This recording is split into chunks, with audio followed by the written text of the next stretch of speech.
Todmorden is an isolated market town in the Yorkshire moorlands. There, in June 1980, police were called to reports that the body of a man had been discovered in suspicious circumstances. One of the first officers on the scene that day was PC Alan Godfrey, a local man who had policed the Todmorden area for over 6 years. That same police officer would go on to be linked with even more strange and unexplained occurrences while on duty just months later. Zigmund Adamski was a 56-year-old Polish miner who had emigrated to Britain in 1945. On that rainy day in June, it was his lifeless body found lying on top of a coal heap.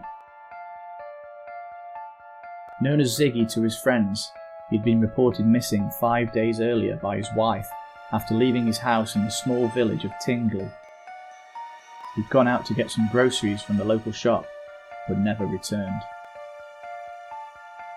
What was particularly puzzling is that Zigmund had no reason to disappear. Although he had health issues that affected his lungs, a common ailment of those working in the coal pits at the time, his relationship was a happy one. He was well liked in his community and he had no money or addiction problems. He was also due to make a speech at his goddaughter's wedding the very next day. A neighbour had spoken to him as he passed on the way to the shop, and noted that Adamski seemed in high spirits. The shopkeeper remembers Zigmund coming into the shop and leaving with his goods, although he never made it home. Police made extensive inquiries about his disappearance, but Zigmund seemed to have vanished without a trace. That was until 5 days later, on the afternoon of June the 11th. A local coal merchant, Trevor Parker, returned to his yard in Todmorden to load his vehicle for the next day's delivery. He called the authorities after spotting Zigmund's body on top of a 10-foot coal pile. Police officer Adam Godfrey and his partner arrived at the yard, which was more than 20 miles away from where Mr. Adamski had last been seen. After climbing the wet and slippery coal mound, they inspected his body. Alan Godfrey said of coming face to face with the corpse, "I'll never forget that look in his eyes. They were wide open and sent a shiver down my back."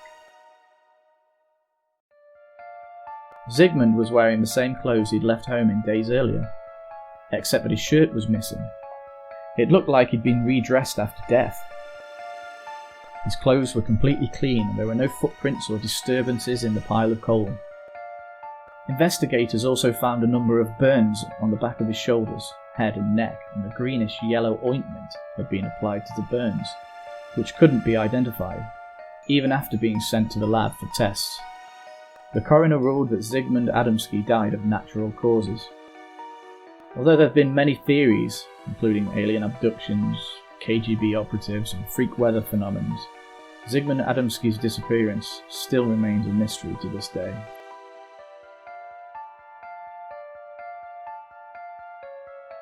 Around 5 months later, the same PC Alan Godfrey was working a night shift when he received a report of cattle that had gotten loose on a housing estate in the outskirts of Todmorden.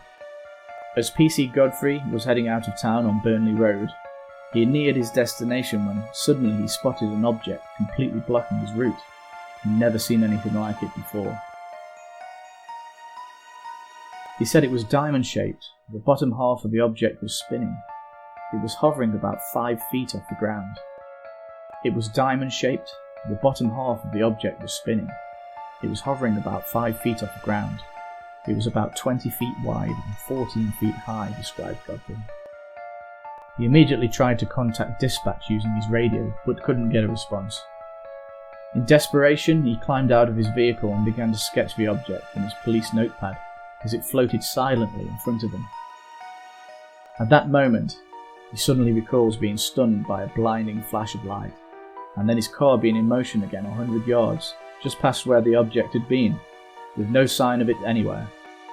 Half an hour had passed, that PC Godfrey still can't account for. After turning his car around and heading back to town, he came across a colleague on foot and persuaded him to get into the car so they could both head back to the scene.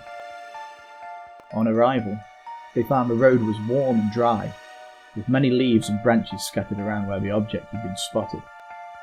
Furthermore, The herd of cows that he had been called to investigate were nearby. "We climbed into the park because the gates were locked," he said. "When we got in there, we could see this herd of cows right in the middle of a rugby pitch. It had been raining all night and there were no hoof prints belonging to them. How they got there, it just looked as though somebody had just dropped them there." These weren't the only unexplained reports the police received that night. Many people across the north of England reported seeing strange lights in the skies, including from 5 other police officers in the Todmorden area. These reports and Alan's close encounter were reported on widely in the local and national press over the coming weeks. PC Alan Godfrey still doesn't know what he really experienced, and still can't explain the disappearance and death of Zigmund Adamski. But what he does say is this: "I must stress that I did see a UFO that night, make no mistake about it. I definitely saw what I saw, and nobody on this earth will ever tell me any different."